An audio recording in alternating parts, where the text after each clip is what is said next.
విశ్వ బ్రాహ్మణులను ప్రభుత్వం ఆదుకోవాలని మహమ్మదాబాద్ జిల్లా తొర్రూరు డివిజన్ కార్పెంటర్స్ అసోసియేషన్ మాజీ అధ్యక్షులు సల్వోజు దేవేంద్రాచారి అన్నారు. ఈ సందర్భంగా ఆయన మీడియాతో మాట్లాడారు. పంచదాయులు, విశ్వకర్మలు ఈ ఆధునిక కాలంలో వృత్తులు పోయి ఉపాధి కరువై ఇతరుల పనులు చేసుకుంటూ జీవనం కొనసాగిస్తున్నారని ఆవేదన వ్యక్తం చేస్తూ ప్రభుత్వం ఇప్పటికైనా సంక్షేమ పథకాలు అందించాలని, ఆదుకోవాలని కోరారు. సిటీవీ ఛానల్ ప్రేక్షకులకు నా యొక్క నమస్కారములు.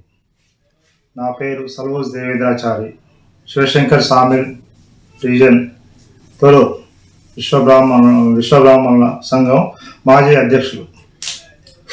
పంచదాయులు, విశ్వకర్మల చేతి వృత్తుల పనులు వారలో ఈ ఆధునిక పొలములో వృత్తుల పోయి ఉపాధి కరువై అత్యంత స్థితిలో ఉండి ఇతర వృత్తిలో చేసుకోవడం జీవనం సాగిస్తున్నారు. ప్రభుత్వం ఎన్ని వచ్చినా విశ్వకర్మల రాతలు మారడం లేదు. ప్రభుత్వం ద్వారా ఎలాంటి ఉపాధులు కలగటం లేదు. కనుక మా విశ్వకర్మలను ప్రభుత్వం ఆదుకోవాలని కోరుకుంటున్నాను.